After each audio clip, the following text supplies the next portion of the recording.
The international pressure, as you know, Budour, is growing on Israel to try to alleviate this hunger crisis in Gaza. Both Portugal and Canada are now joining France and Britain in announcing plans to recognize formally a Palestinian state in September when the United Nations General Assembly convenes. Do you believe this will actually motivate Israel to do more to help the people in Gaza? Well, if you may allow me, this is not a hunger crisis. This is the result of 20 months of relentless bombardment, decimation of Gaza's entire health sector, infliction of bodily and mental harm on Palestinian women, men, and children.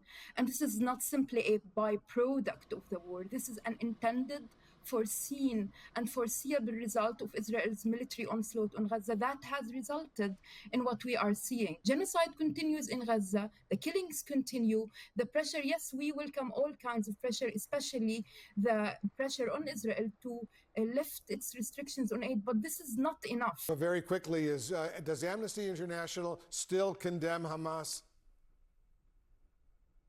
Amnesty International condemns any violations of international law, regardless of who commits it, including the taking of hostages, civilian as hostages, including Hamas violations against Palestinians in Gaza, including the arbitrary detentions carried out by Israel. We know that Amnesty International unequivocally condemned the October 7th Hamas terror attack that started this current war, and your group is also now accusing Israel of committing genocide in Gaza. There is only this clear, incontestable fact that Israel is committing genocide against Palestinians in Gaza, and we cannot allow this to continue happening. We have to take a stance. Either we are against genocide or we continue to allow Israel to violate international law and to dehumanize and destroy Palestinian civilians. Budour Hassan from Amnesty International, thanks very much for joining us.